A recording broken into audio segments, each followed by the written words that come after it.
વડોદરા શહેરના ગોત્રી વિસ્તારમાં ગેરકાયદેસર બાંધકામ બાબતે છેલ્લા 85 દિવસથી આરટીઆઈ એક્ટિવિસ્ટ જલા ભરવાડ પાલિકામાં રજૂઆત કરી રહ્યા છે, પરંતુ તેમની સમસ્યાનું નિરાકરણ નથી આવતું। શહેરના ગોત્રી વિસ્તારમાં ટીપી ફાઇનલ પ્લોટમાં ગેરકાયદેસર બાંધકામ બાબતે પાલિકામાં છેલ્લા 85 દિવસથી વડોદરાના આરટીઆઈ એક્ટિવિસ્ટ જલા ભરવાડ રજૂઆત કરી થાકી ચૂક્યા છે।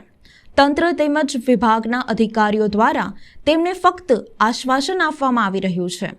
આજ રોજ આરટીઆઈ એક્ટિવિસ્ટ જલા ભરવાડ વડોદરા મહાનગરપાલિકાની વડી કચેરી ખાતે વડોદરા મ્યુનિસિપલ કમિશનર દિલીપ રાણાને મળવા ગયા હતા, પણ તેઓ મિટિંગમાં હોવાના કારણે તેમને મળી શક્યા ન હતા, જેથી આરટીઆઈ એક્ટિવિસ્ટ જલા ભરવાડ ડીડીઓ ઓફિસ ખાતે ગયા હતા, જ્યાં તેમને આશ્વાસન આપવામાં આવ્યું હતું કે સોમવાર સુધી તેમની રજૂઆતોનું નિરાકરણ આવશે, જેથી ફરી એક વખત આરટીઆઈ એક્ટિવિસ્ટને નિરાશા હાથ લાગી હતી। આજે વિષય એ છે કે ટીપી 63માં ફાઇનલ પ્લોટ 108(3) કે જે બીજાના ઓપીમાં કોઈપણ જાતની સંમતિ લીધા વગર ત્યાં બાંધકામ ચાલુ છે। બીજાનો ઓપી અને ફાઇનલ પ્લોટ કોર્પોરેશનનો છે। 11/8/2023 રોજ બિલ્ડરને નોટિસ આપી છે કે ભાઈ તમે જે 107 ઓપી છે એનો જો સંમતિ મેળવી હોય તો અમે અત્રે કોર્પોરેશનમાં રજૂ કરો।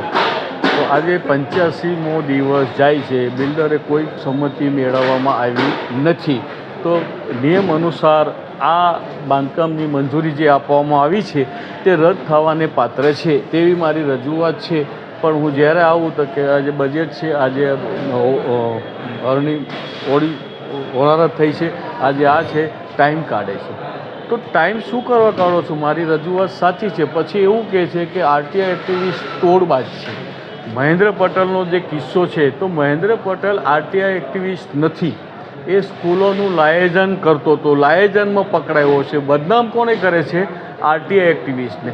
તો અમે જ્યારે તમને અરજી આપીએ છીએ, આરટીઆઈની માહિતી મેળવ્યા પછી અમે 10 દિવસમાં તમને અરજી આપીએ છીએ પુરાવા સાથે કે ભાઈ તમે આજે માનો આ દાખલો લઈ લો, તમે ટીપી 63ની અંદર ફાઇનલ પ્લોટ 108(3) છે એ ગેરકાયદેસર છે એવું મેં પુરાવા સાથે આપ્યું છે। ત્યાર પછી બાંધકામ વિભાગે એને નોટિસ બિલ્ડરને આપી છે।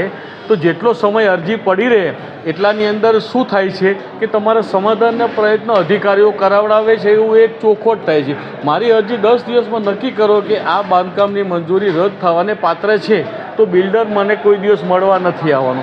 કાં તમે મને જવાબ આપી દો કે ભાઈ આ બાંધકામ પરવાનગી રદ થવાને પાત્ર નથી, તો બિલ્ડરને હિંમત આવશે કે મારે ઝાલાભાઈ પાસે શું કરવા જવું।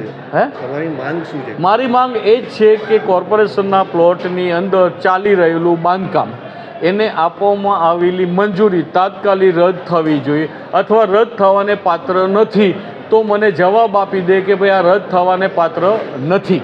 પણ મને 3 મહિના સુધી એક જ અરજીમાં દોડાઈ કરી અને અધિકારીઓ મળતા નથી।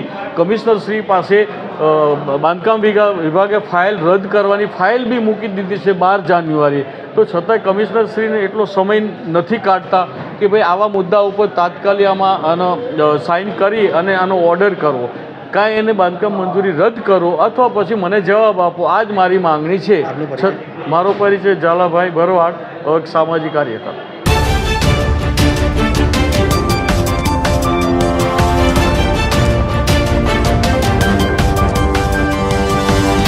Audio